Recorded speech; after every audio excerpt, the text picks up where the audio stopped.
Olá, meu nome é Breno Berdan. Eu sou proponente do projeto O Baú de Histórias de Niame e hoje é dia 25 de novembro de 2020. O início do processo de criação do espetáculo, A História de Todas as Histórias, começou quando eu tive acesso a esse livro, Contos Africanos, Assim Vivem os Homens, volume 2, que foi da editora da UFPR, Museu de Arqueologia e Etnologia da UFPR. Foi uma mostra que teve no Festival de Antonina, Festival de Inverno de Antonina, no ano de 2015. Eu tive acesso à mostra, que uma mostra linda, maravilhosa, que fala sobre cultura africana. E as pessoas que visitavam essa mostra ganhavam esse livro. E é um livro muito bacana, com uns contos, vários contos. Aqui fala uma introdução à tribo Achante, ao qual se passa a lenda, né, que eu fiz nessa contação de histórias. E aqui começa a história das histórias. Eu adaptei para a história de todas as histórias no título do espetáculo. E aqui ó, fala de tudo o que acontece, toda a jornada do herói. Aqui o Niazi, que eu adaptei para Boitatá. Aqui a Aso, esposa do Anansi. Toda a cena acontecendo. E são 9 páginas. 9 páginas do conto, né? Aí já começa o segundo conto. O livro também acompanha um CD dos contos em áudio, o que é muito interessante, é um outro tipo de contação de histórias. Mas ao tomar posse desse livro, eu li ele, gostei muito, até pretendia fazer mais de um dos contos em formato de contação de histórias, mas eu acabei escolhendo a História das Histórias, que é da tribo Achante. E eu já estava em pesquisas utilizando o teatro pobre, contação de histórias na universidade. Enfim, o espetáculo se tornou o meu TCC do curso de licenciatura em arte na UFPR Litoral. E o processo começou assim, leitura, muita leitura do texto. Eu fui me apropriando cada vez mais e imaginando como eu colocaria isso em cena. Elenco? Não tinha elenco. Monólogo? Como ia ser essa contação de histórias? Para não ficar um personagem falando.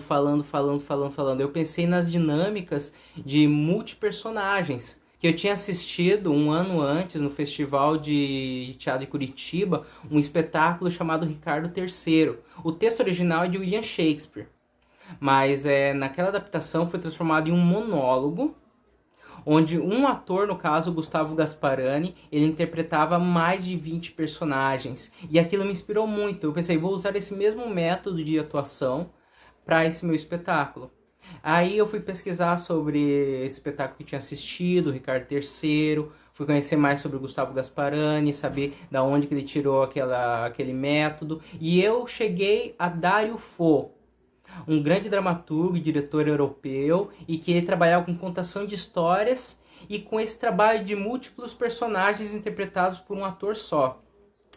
Eu fui fazendo a pesquisa, fui identificando cada um dos personagens da peça e pensando, esse personagem eu vou interpretar, esse também, esse aqui eu vou só citar. Aí eu fui fazendo esse tipo de adaptação e pensando em trazer para a realidade brasileira também. Porque alguns personagens de lenda não existem aqui no Brasil. Niazi, Ozebo, Moatia, não são conhecidos. Então eu fui adaptando um a um. No caso, Niazi é uma serpente gigante que cospe fogo. Aqui no Brasil nós temos o Boitatá. E eu utilizei o Boitatá como um personagem na peça. No caso do Ozebo. O Ozebo é um tigre com dentes terríveis. Aí, trazendo para a cultura americana, tem o chupacabras, que ele também é considerado, ninguém sabe exatamente a forma, mas algumas regiões acreditam que ele é um felino muito grande e que ele pode ficar bípede, que ele tem os dentes muito grandes. E chegando na Moatia, a Moatia ela é uma duende protetora da floresta que monta em cima de um javali, que é praticamente a mesma história da caipora. Aí eu adaptei para caipora. Aí eu fui fazendo o seguinte, fui criando personagem a personagem a interpretação, antes de decorar o texto, digamos assim. Eu decidi, o corpo de tal personagem vai ser assim, o corpo de tal personagem vai ser assado, a voz de cada um. Eu fui treinando um a um, que vocês podem ver no espetáculo que eu vou rodar depois dessa breve introdução que eu tô fazendo. Quando eu já tinha determinado corpo, voz de personagens, eu fui me apropriando com a história. E ao invés de eu criar dramaturgia escrita, primeiro eu criei a dramaturgia no improviso. Eu fui treinando o improviso, contando a história para mim mesmo, assim, sozinho, fui fazendo, e a câmera foi minha diretora. Porque eu colocava o celular para filmar como que eu tava fazendo e depois eu assistia, isso aqui tá legal, isso aqui não tá legal, eu tô ficando muito de lado, não tá ficando muito bonito. Aí eu fui adaptando dessa maneira. Aí surgiu a oportunidade de eu fazer uma contação de histórias pro Sesc Caiobá em Matinhos. Isso ainda no ano de 2015. Final de 2015, começo de 2016. Se eu não me engano, eu tô tentando lembrar certinho a data, mas foi nesse período, entre 2015 e 2016. Então, eu fiz a estreia do espetáculo no Sesc Caiobá. Apresentei lá pro projeto de contraturno que eles tinham, que eu acredito que ainda tenham. Aí surgiu outras oportunidades, voltei a apresentar lá. E eu comecei a apresentar em colégios de amigos meus professores, que gostaram muito do trabalho, inclusive um deles me incentivou a transformar um espetáculo de repertório da minha companhia. E eu fui rodar festival com essa peça. Primeiro eu apresentei no Festival de Teatro de Pontal, onde eu ganhei o prêmio de segundo melhor espetáculo infantil, indicação de melhor ator e indicação de melhor direção. Só que o formato estava muito diferente do que o espetáculo é hoje em dia. Eu utilizava uma camisa azul, normal, uma calça azul e a máscara clássica de palhaço branca. E eu já utilizava o apito de palhaço, o slig, e era esse aqui que eu utilizava. Esse aqui eu ganhei de um amigo meu, chamado Marcelo Garuda. Ele também é conhecido como Castor Luthier. Ele é um cara super entendido de música. Ele tem um museu de instrumento em casa com flautas e outros tipos de instrumentos do mundo inteiro. E ele é um multi-instrumentista. Ele toca de tudo que você pode imaginar, desde percussão, instrumento de corda, instrumento de sopro, metais.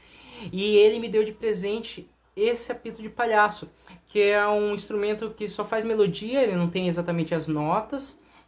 E ele adquiriu na Costa Rica.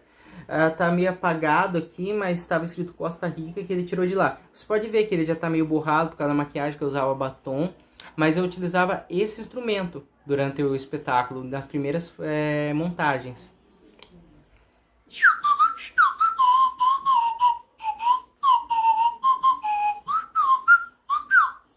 Que é um instrumento de sopro que você coordena, que é mais grave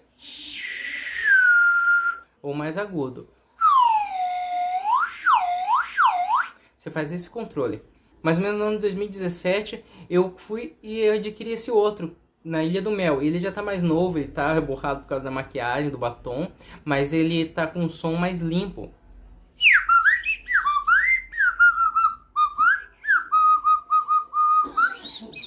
Então eu tenho esses dois, eu posso usar os dois, só que esse aqui já tá gasto, eu usei demais. E eu percebi que a borrachinha que tem dentro, ela já tá mais mole, ela não tá bem firme, ó, ela tá meio solta. Esse aqui já tá bem firme dentro. Depois de ganhar esses prêmios no Festival de Pontal, eu decidi investir mais na peça, pensando, ela tem que melhorar. Aí eu fui atrás de uma figurinista. Eu desenhei, fiz um desenho base e a partir desse desenho base ela criou o figurino que vocês vão ver no espetáculo. Essa figurinista se chama Mila Gouveia.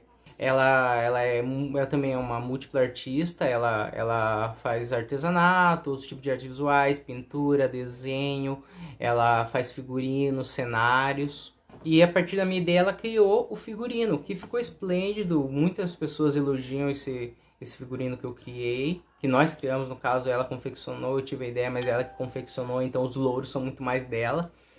E eu quis fazer uma homenagem, já que era um conto africano, e eu pertenço a religiões de matriz africana, no caso a Umbanda e o Candomblé, eu decidi homenagear o meu orixá, Logum Edé, com o figurino do personagem. Então o figurino do personagem é todo azul e dourado, assim como o meu fio de conta, como vocês podem ver. Logum Edé, ele é o único orixá que não é rei. Ele é príncipe, filho de Oxum e Oxóssi.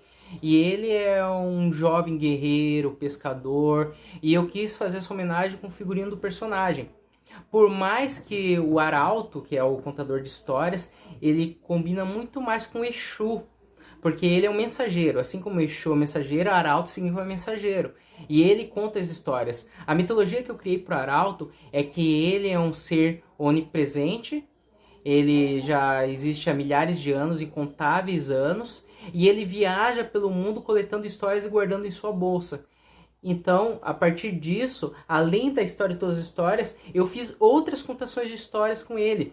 Eu fiz um médico lenhador, que é europeu. Eu fiz o Príncipe Feliz, que também é europeu. Eu fiz de mitologia grega, que é o homem mais feliz do mundo. Eu também fiz lendas caiçaras, também aqui no caso a região do litoral do Paraná. E com essa nova roupagem eu decidi também lapidar um pouco mais a direção, mudar um pouco a maquiagem, porque a maquiagem era uma cara branca, assim, muito simples. Aí fui adaptando, fui diminuindo essa maquiagem, ela foi ficando menor, com os detalhes mais bem acabados, mais cor do que simplesmente uma cara branca. Até quando eu tô de barba, eu pinto a barba de azul pro personagem, quando eu tô sem barba, aí eu adapto de outra maneira. A adereçagem, eu comecei a criar alguns truques pra fingir que é fumaça, fingir que é poeira cósmica, com glitter, com purpurina, e assim o espetáculo ele foi se desenvolvendo. Eu consegui com ele apresentar em vários locais, em várias cidades diferentes aqui pelo Paraná, e também tive a possibilidade de apresentar ele em outros estados. Eu fui para Santa Catarina, apresentei em Joinville, Florianópolis e apresentei em Palhoça também. Em Palhoça foi pela pós-graduação que eu fiz em Alternativas para a Nova Educação, e também eu apresentei em Heliópolis, São Paulo, também pela Alternativas para a Nova Educação, que é a pós-graduação que eu fiz na UFPR Litoral. No ano passado, 2019, eu rodei com espetáculo em alguns festivais. Essa nova roupagem eu levei o Festival de Pontal, o Festival de Paranaguá e o Festival de Colombo. Nos três eu fui muito bem sucedido. Primeiro, no Festival de Colombo, eu tive a indicação de melhor intérprete profissional do estado, que era um espetáculo estadual. Teve uma companhia de São Paulo, se não me engano, mas eu fui indicado, fiquei entre os 5 melhores. Isso já foi muito bacana. Não ganhei o prêmio porque estava muito corrido, tinha gente com 30 anos de carreira e eu tenho 16 anos de carreira. Então o dobro de experiência que eu tenho, mas já fiquei muito feliz pela indicação em Colombo. Já em Pontal, eu voltei na categoria infantil para apresentar o espetáculo, ganhei de novo como segundo melhor espetáculo, Vasco da Gama sempre ficando como vice. E só que dessa vez eu ganhei o prêmio de melhor ator.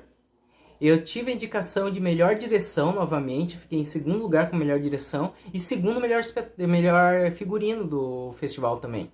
E no Festival de Paranaguá, eu como um festival nacional, é muito concorrido, mas mesmo assim eu tive a indicação de melhor figurino e eu ganhei o prêmio de melhor ator do festival. No caso, eu empatei comigo mesmo, porque eu estava em 2 espetáculos, e nesses 2 espetáculos eu fui considerado o melhor ator. No caso, foi o Arauto Conta a História de Todas as Histórias, que é uma peça infantil, e eu interpretei a personagem Marta na comédia de costumes Quem Casa Quer Casa, que também é uma direção minha, que na verdade eu não ia nem fazer essa personagem, ia só dirigir, mas eu tive que tapar os buracos da atriz, aí eu acabei apresentando o festival e ganhei o prêmio de melhor ator. Lógico, em um festival a nível nacional, e quando não tem categorias separadas de infantil, amador, espetáculo adulto, separado, é mais complicado. E é lógico que um drama, uma tragédia acaba sendo na frente, invariavelmente, e também depende muito do gosto dos jurados que estão avaliando. Esse ano de 2020, com o Arauto, eu pretendia continuar o trabalho digital com ele. Eu tive contato com outros contos, outras lendas que eu possa fazer contação de histórias e eu estou elaborando novos trabalhos para o Arauto fazer. Nesse em específico, o projeto Baú de Histórias de Niame, aqui para o Cultura na Rede, eu estou colocando a primeira contação de histórias que eu criei para o Arauto, que é a História de Todas as Histórias, que é um conto africano, uma lenda que eu adaptei para a realidade brasileira, e eu espero que vocês gostem. Agora vocês vão ter acesso ao vídeo do espetáculo que eu gravei exclusivamente para Cultura na Rede. Muito obrigado e até a próxima.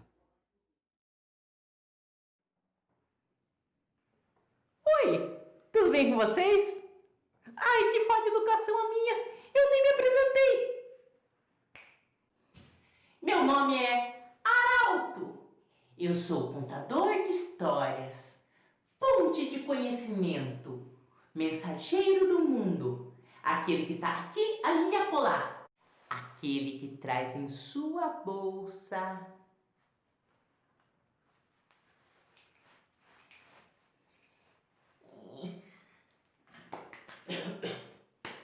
a poeira do tempo. E numa história, nós podemos ser quem nós quisermos. Por exemplo, uma velhinha.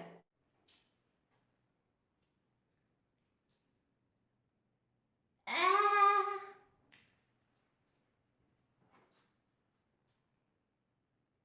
é,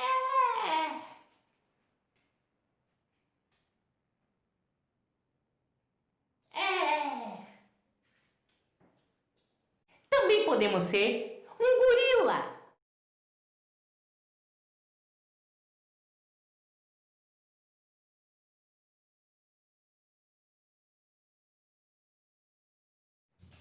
Mas hoje eu serei a Nancy, o tecelão da aldeia Xante.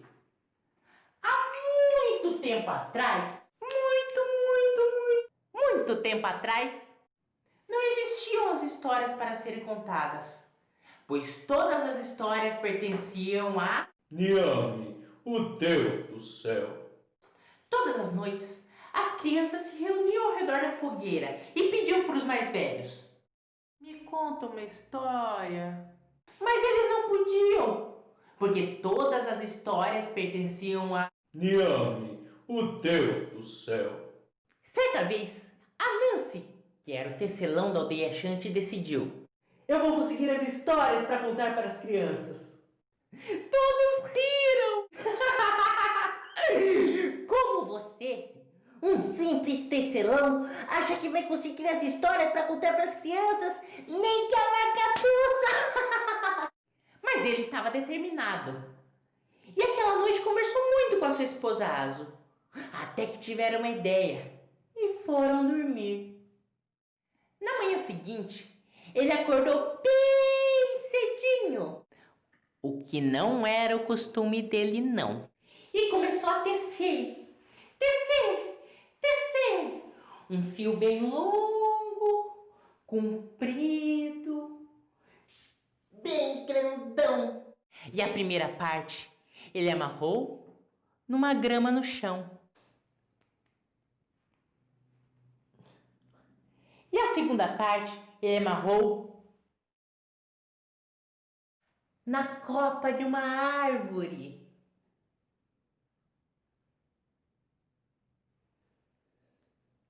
A terceira parte ele amarrou na lua. A quarta parte ele amarrou numa nuvem.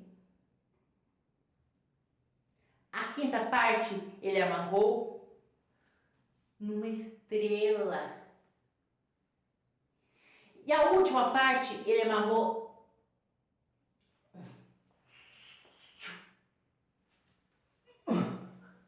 nos portões do palácio do Niame.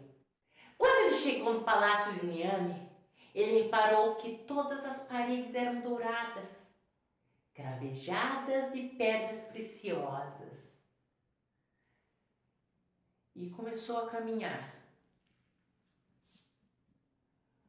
Lá no fundo, ele viu um trono igualmente dourado, cravejado de pedras preciosas.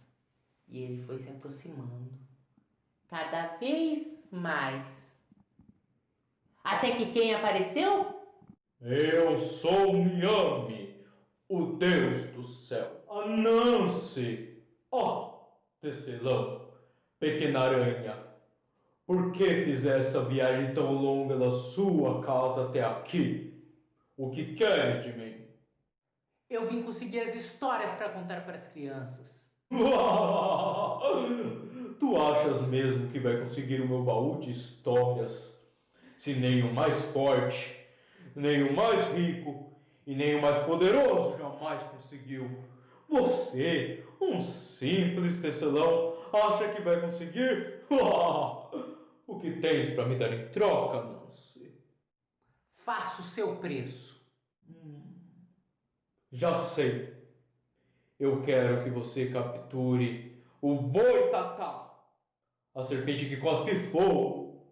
Segundo, eu quero que você capture o chupa-cabras, a criatura de dentes terríveis. Terceiro, eu quero que você capture Emboro, o enxame de vespas que picam que nem fogo. Quarto, eu quero que você capture o Caipora, o duende que pode ficar invisível. A Nancy aceitou e voltou para sua aldeia. Chegando lá, contou para todos os seus amigos o que ele tinha que fazer. Todos ficaram assustados. Como ele, um simples tecelão, iria conseguir todas aquelas criaturas? Mas ele estava determinado. E aquela noite conversou muito com a sua esposa Azo. Até que tiveram uma ideia e foram dormir.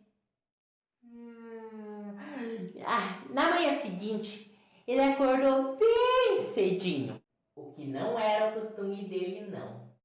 Ele pegou uma folha de palmeira bem grandona e também pegou algumas voltas de cipó e foi para o meio da floresta com a sua esposa. Caminharam durante horas e horas, até que chegaram a uma clareira. Depositaram a folha de palmeira e começaram a fingir que estavam brigando. A Nancy, ela é maior. Azo, ele é maior. A Nancy, ela é maior. Azo, ele é maior. A Nancy, ela é maior. A gente vai conversar em casa. Até que quem apareceu? O Boitatá. Ô mano, o que você está fazendo aqui? Na minha parte da floresta? Não sabe que é muito perigoso? Eu vou devorar você. Calma, seu Boitatá. Eu não queria incomodá-lo. Eu só estava de passagem. Por favor, não me devore. Eu e minha esposa estavam conversando sobre essa folha de palmeira que encontramos. Ela insiste em falar que ela é maior que o senhor, mas eu sei que o senhor é maior que ela. Isso é muito fácil de resolver. Eu vou deitar em cima dessa folha de palmeira e provar como eu sou muito maior que ela. E o Boitatá se estendeu por toda a folha de palmeira. Mas antes que ele pudesse pensar em qualquer coisa, a Nancy e Azo enrolaram ele e amarraram com as voltas de cipó. E ali estava o Boitatá, completamente preso dentro da folha de palmeira. A Nancy chegou bem devagarzinho e falou bem baixinho, segredando no ouvido do Boitatá.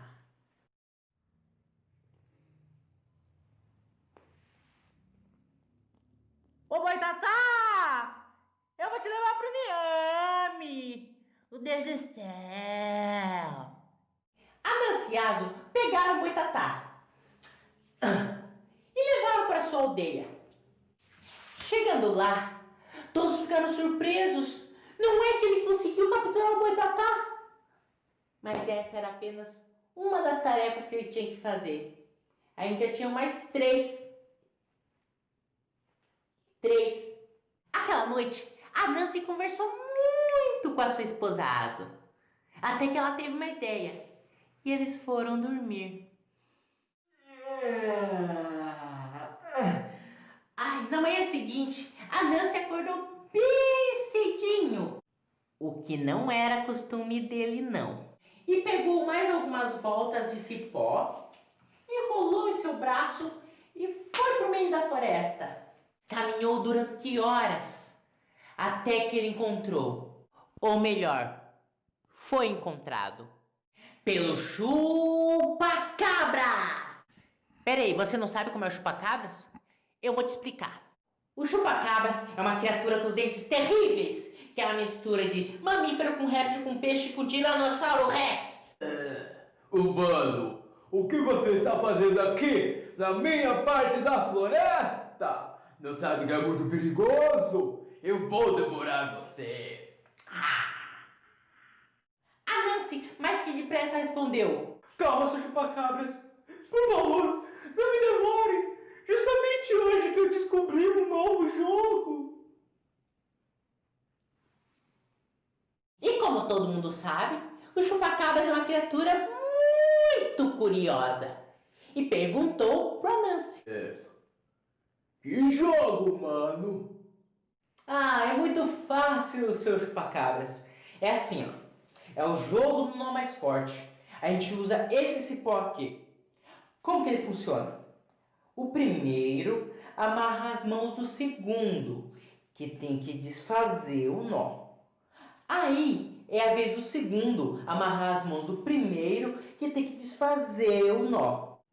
Até que um deles deu um nó tão forte, mas tão forte, mas tão forte, que o outro não conseguiu desfazer. Aí ele é vencedor, porque ele fez o nó mais forte.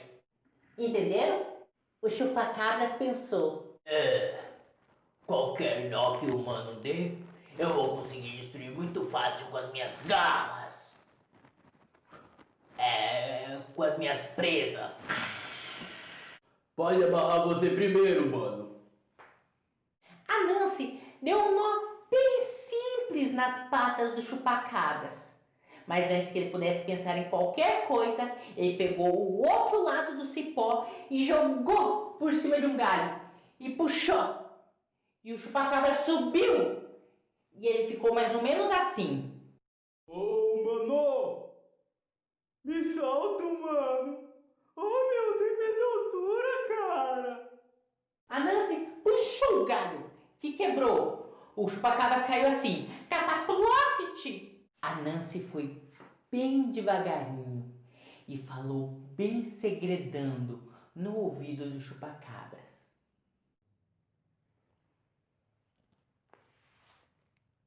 Ô chupacabras! Eu vou te levar pro Miami! Meu Deus do céu! Nosso herói pegou o chupacabras e voltou para sua aldeia. Chegando lá, todos ficaram impressionados. Não é que ele conseguiu capturar mais uma criatura, mas ainda estava na metade do trabalho. Ainda faltavam mais duas. Aquela noite, a Nancy voltou a conversar com a sua esposa Azo, até que tiveram uma ideia e foram dormir.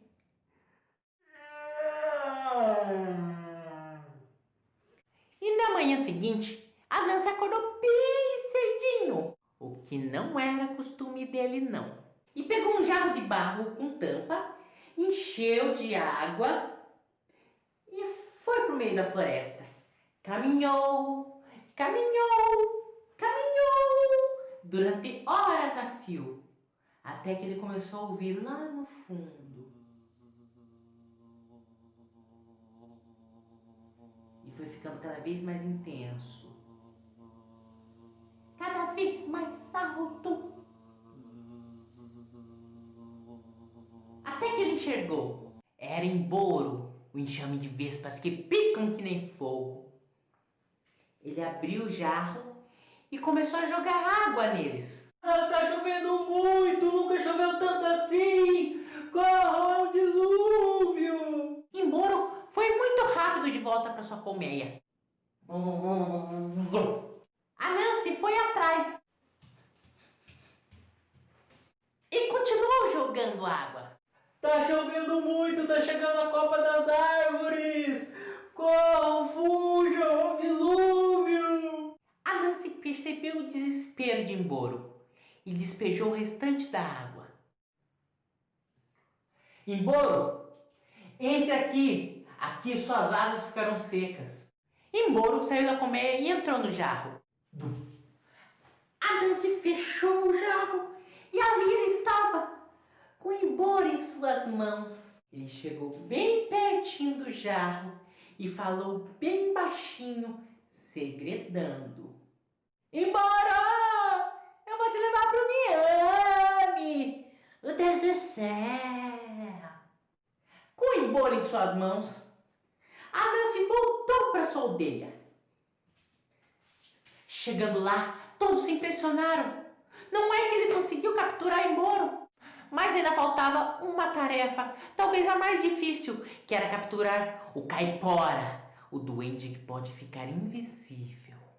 Aquela noite, a Nancy conversou muito horas a fio com a sua esposa Azo, até que tiveram uma ideia e foram dormir.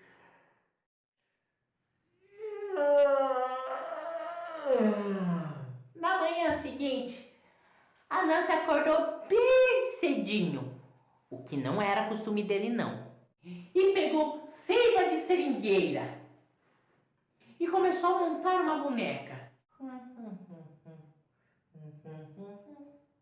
E a boneca era mais ou menos assim. A Nancy amarrou na nuca da boneca um fio bem comprido.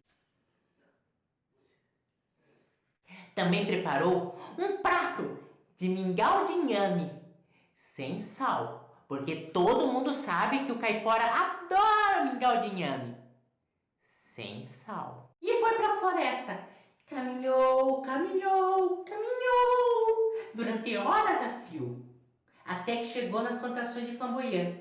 Colocou a boneca de seiva de seringueira na frente de uma moita. Colocou o prato de mingau de inhame aos seus pés e se escondeu na moita. E atrás da moita, ele ficou esperando durante muitas horas a fio, até que começou a entardecer, quando o sol dá licença para a lua brilhar. E quem apareceu? O caipora!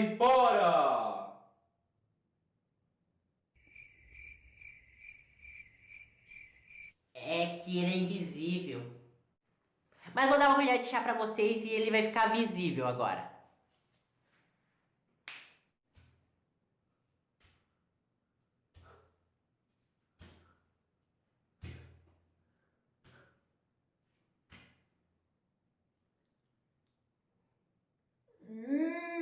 Mingau de inhame! Bonequinha, você deixa eu comer um pouquinho do seu mingau? A Nancy, que estava atrás da moita, puxou o fiozinho. E a bonequinha fez como quem diz: pode comer um pouquinho do meu mingau. O caipora então pegou o prato de mingau de inhame.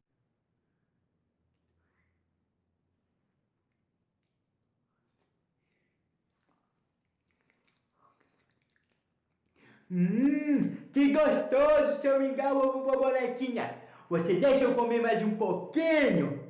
A Nancy, que estava atrás da moita, puxou o fiozinho. E a bonequinha fez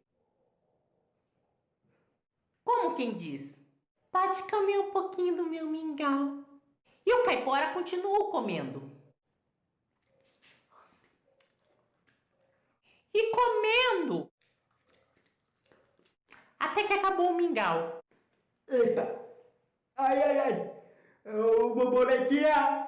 Eu comi todo o seu mingau! Você me perdoa? A Nancy, que estava atrás da moita, não puxou o fiozinho e a bonequinha não mexeu a cabeça. O caipora começou a ficar preocupado. Ai, bonequinha, não foi a minha intenção. Eu só queria comer um pouquinho do seu mingau. Você me perdoa?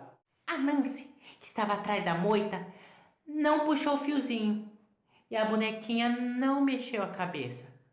O caipora começou a ficar muito bravo. Ô, bonequinha, você não sabe que eu faço educação, não respondeu os outros? Ei, você sabe que eu faço educação? A Nancy, que estava atrás da moita, puxou o fiozinho e a bonequinha fez como quem diz: eu sei que é falta de educação. Caipora então ficou muito irritado. O quê? Você sabe que a falta de educação ainda faz? Você quer brigar comigo? A Nancy, atrás da moita, puxou o fiozinho e a bonequinha fez como quem diz: cai dentro! O caipora então preparou a mão. Ia! Só que ele não reparou que ela era feita de seiva de seringueira. E ele ficou com a mão presa. Bonequinha, me solta, bonequinha! Me solta! Ia! E quanto mais ele tentava se soltar, mais ele ia ficando preso na seiva de seringueira. Até que ele ficou todo envolvido na seiva de seringueira. A Nancy saiu de trás da moita e foi bem devagarinho pé ante pé e chegou bem pertinho da cabeça do caipora e falou bem baixinho, segredando.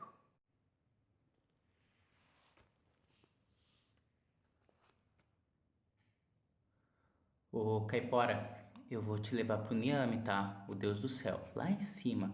Porque ele pediu pra eu carregar todas essas criaturas, você, o Boitatá, lá pro céu. Porque eu preciso do baú pra contar histórias pras crianças. Vocês estão esperando, né? Tá bom, a voz do povo é a voz de Deus. Ô, Caipora! Eu vou te levar pro Niame, o Deus do céu. A Nancy pegou o caipora, colocou o seu ombro e voltou para a aldeia. Chegando lá, foi recebido pelos seus amigos com uma salva de palmas. Só tá eu aqui, então é só a minha palma, mas aí você bate palma, aí você vai ver que é um monte de palma, tá? E aquela noite ele foi dormir com a sensação de dever cumprido.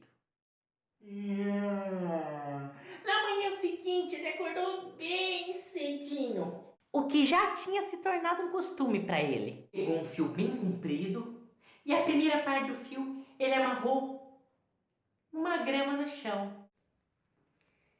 A segunda parte ele amarrou na copa de uma árvore. A terceira parte ele amarrou na lua. A quarta parte ele amarrou numa nuvem. A quinta parte ele amarrou numa estrela. E a última parte ele amarrou nos portões do palácio do Niame. A Nancy estava com as 4 criaturas e adentrou o palácio de Niame. Ele foi andando e colocou aos pés do trono. Anansi! Ó, tecelão, pequena aranha, tu fizeste o que nem o mais forte, nem o mais rico e nem o mais poderoso jamais conseguiu. Capturou as 4 criaturas que eu pedi em troca do meu baú. E para mostrar como eu tenho palavra, aqui está o meu baú com todas as histórias do mundo. Faça bom proveito. A Nancy pegou o baú e voltou para sua aldeia. Aquela noite, ao redor da fogueira, ele se reuniu com várias crianças e adultos também. Depositou o baú, tirou um pergaminho e contou uma história. Depois, ele tirou outro pergaminho e contou outra história. Assim, as histórias saíram da tribo Achante de Gana, se espalharam pela África, Europa, Ásia, América, Brasil, Paraná, Ilha dos Valadares. E hoje eu contei essa história para vocês, porque uma história contada não pertence apenas ao contador, pertence a todos nós.